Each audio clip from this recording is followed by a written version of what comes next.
Gamescom 2022 officially kicked off earlier this week with its opening night live showcase event, and there was a ton of announcements, from new AAA game trailers to new indie game trailers, even a controller reveal. So just a lot in this show, and chances are you probably missed it. But no need to worry. Today I'm gonna recap the whole thing pretty much in order as fast as I can, and all the while adding additional context or details that weren't communicated during the show itself. And there really is just a lot to talk about. So let's get into it. The first trailer shown during Gamescom 2022's opening night live was for a game called Everywhere. Leslie Benzies, one of the leading producers from Rockstar North for about a decade, split off from the company about 6 years ago, sued them, and then started a new studio called Build a Rocket Boy. There are also other former Rockstar developers on the team, and Everywhere is the game they have been working on. The trailer shows off various environments in a stylized world. It seems a little bit like a sci-fi Sims or GTA, with many different gameplay elements, mainly driving and third-person shooting. Then there is a twist at the end where the trailer glitches out and we see a much more realistically rendered character seemingly experiencing a flashback. There was a little dev diary video that played before the trailer, but not much was said about what the game actually is. Just a lot of hyperbolic language around making an experience unlike any other. There was also a lot of talk around allowing players to build, share, and play.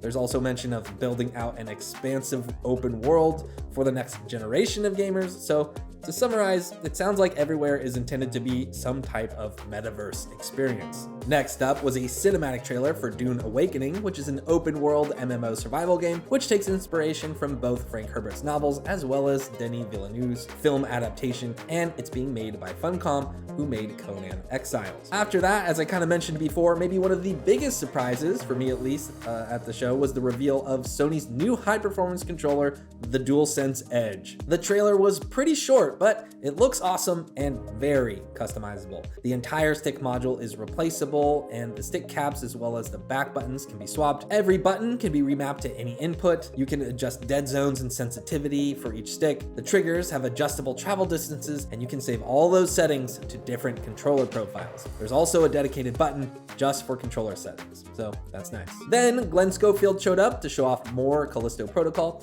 There was a short gameplay segment which had the game's protagonist Jacob Lee using a gravity gun equivalent to throw monsters into a spinning turbine. The new mechanic here, though, is how the monsters will mutate into stronger versions of themselves if their tentacles are out for too long. There was also a Tomb Raider / Uncharted-esque set piece moment where Jacob was sent flying down one of Black Iron Prison's waterways, maybe a trash chute or a sewage system or something like that. It looked pretty slick, and it ended with one of those gnarly death animations that you would often see in a Dead Space game. Another unexpected announcement was the reveal for The Lords of the Fallen, which is a sequel / reboot to 2014's Lords of the Fallen, no the on that one. If you remember, it was kind of the first big game to really attempt the Souls formula wholesale. The Lords of the Fallen takes place 1,000 years after the first game. It's supposedly 5 times bigger and will also take place somehow between the land of the living and the land of the dead. It's all standard fare as far as Souls-like action RPGs go, but the tone seems a little bit more fun in spirit here and a little less self-serious,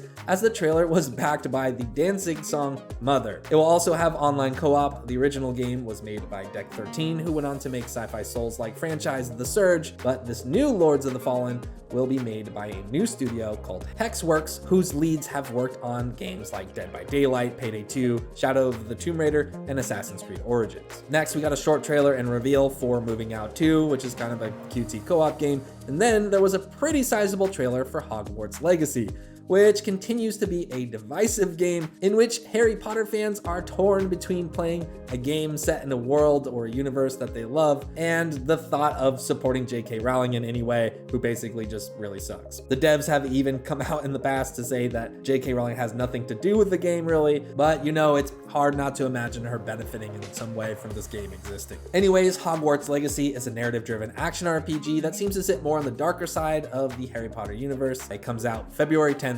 2023. Transitioning seamlessly from a problematic creator of a magical world to a problematic magician, Gearbox CEO Randy Pitchford appeared on stage to reveal new tales from the Borderlands. It's not a direct sequel to the original Tales from the Borderlands, but an all-new story featuring a, quote, trio of losers, unquote, trying to catch their big break while also navigating an invasion being campaigned by the weapons manufacturer Tediore. The original Tales from the Borderlands Borderlands was an old Telltale joint, but now 2K has the rights and new tales from the Borderlands will be developed directly by Gearbox. It comes out October 21st and will be available on PC, Switch, and both last and current gen consoles. Next, there were trailers for Dying Light 2 Bloody Ties, which is a combat arena DLC, a pirate sim game called Tortuga, A Pirate's Tale, and Marauders, a first-person looter-shooter extraction game. Then, surprisingly, Destiny 2 showed up with their shiny new Lightfall trailer. As you probably already know, there was a Destiny live event just hours before Gamescom kicked off, which was packed with a ton of news for Destiny players,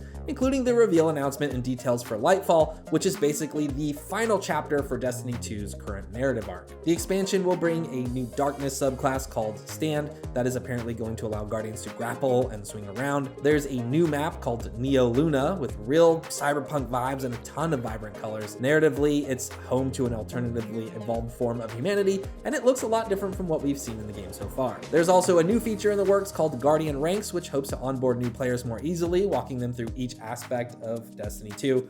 To top it off, Bungie is making every previous expansion for the game free until August 23rd. So a good time to jump back in, or jump in for the first time, I guess. Sonic Frontiers got another trailer and confirmed its release date on November 8th, which actually leaked earlier this week. It's starting to show a little better, I think, but you also already know if you're on board for that one or not. Another new reveal was a game called Under the Waves, which is a narrative-driven adventure game where you play as an oil company diver overcoming a life-changing loss who then experiences some strange events under the sea. Ultimately, Stan, the diver, has to decide whether or not to return to the surface. This one is a team-up with developer Parallel Studio, who previously made some small indie and VR games, and Quantic Dream, who is publishing the game. Goat Simulator 3 also made an appearance with a huge gameplay trailer showing a ton of mayhem that players can cause in the new title. There's multiplayer, cosmetics, vehicles, and a ton of destruction. It looks like the game comes out this year on November 17th for PC and next-gen consoles. Return to Monkey Island also got a new trailer, which is basically just Smilin' Stan S. Stanman hyping up the game while showing off a bunch of familiar and new areas with the new art style. If you pre-order, you get horse armor that goes into your inventory, but doesn't do anything. In probably the biggest twist of the show, Unknown Worlds, most recently known for its underwater survival Subnautica games,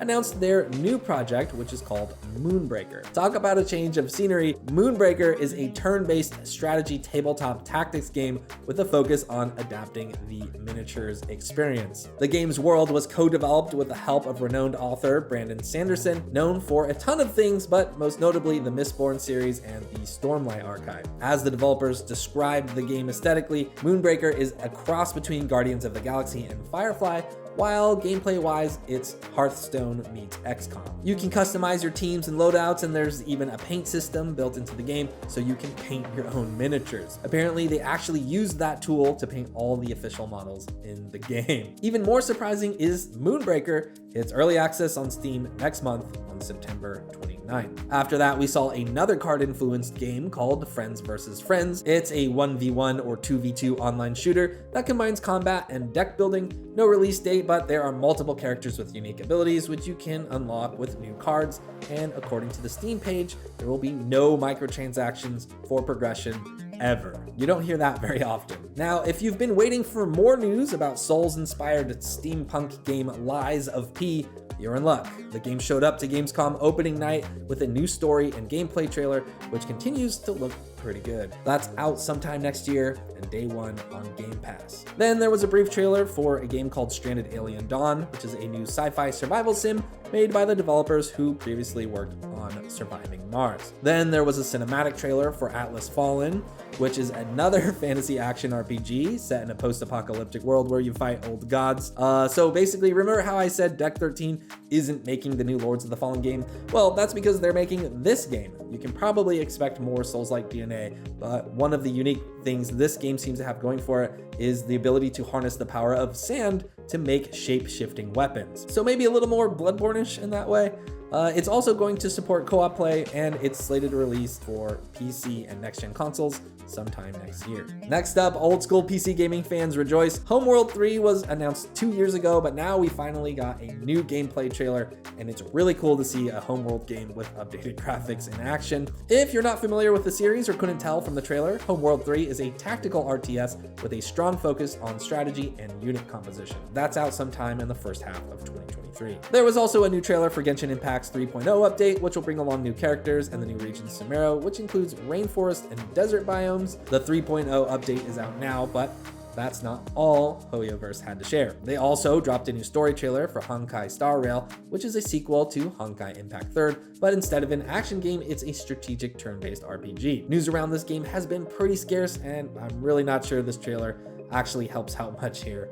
The game is still in closed beta, and no word on the release window yet. High on Life is the new Justin Roiland game, which is a shooter that is very much in that Rick and Morty style. Squanch Games showed off gameplay demonstrating how your weapons talk while you play, and there was a lot of F-bombs. The knife likes to stab a lot, and the gun traded quips well enough with the boss, and it all seemed to flow pretty well without repeat dialogue. But who knows how the game will actually be when it comes out at launch on October 25th. Hardspace Shipbreaker is finally leaving early access this year on September 20th. People have really been enjoying this game in early access, so if you've been waiting for the 1.0, the time is almost here. The Expanse, which is being developed by the new Telltale Games, got another trailer with some dev commentary. Surprisingly, there wasn't a single dialogue tree shown, but there was a lot of moving around space, and some dude trapped in an airlock tension, which is likely a choice you'll be making in the game, presumably with a dialogue tree, I guess. In what might be one of the weirdest announcements during the show, we learned that Killer Klowns from Outer Space, a cult horror comedy film from the 1980s, is being adapted into a 3v7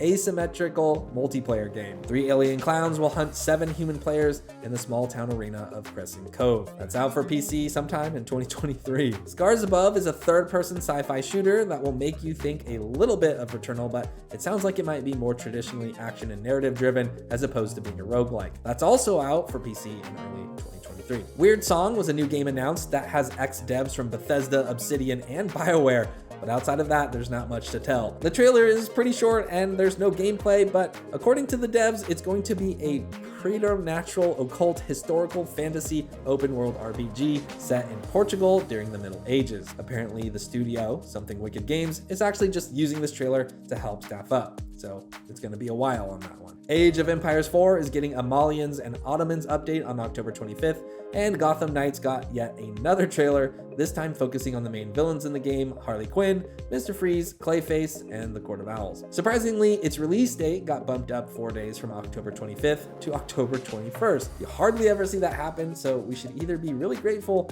or highly suspicious. All right, sorry, I know we just got through some cruft, but this next trailer rips, and I'm excited to tell you about it if you haven't seen it. Where Winds Meet was revealed during Gamescom's opening night live event, and it's pretty sharp. Clearly inspired by Chinese mythology, history, and Asian cinema, the game takes familiar action RPG combat and traversal and drenches them in modern martial arts film style. The environments aren't half bad either. There's a packed market square, a treacherous mountain region, and this part where the protagonist runs on water, runs on a boat, flips in the air, and then blows up that same boat. The trailer itself was a little framey, and it's hard to know if that's representative of the game or just the stream taking a hit at that point, but the pace of the action felt kind of Sekiro or very action-oriented in nature, but there was also hand-to-hand combat, which is interesting. No release date for that one, but it definitely had my interest. After that, Hideo Kojima showed up, yes, but not to talk about any of the games, plural, that he's working on or even his studio's recently announced venture into the worlds of TV and film.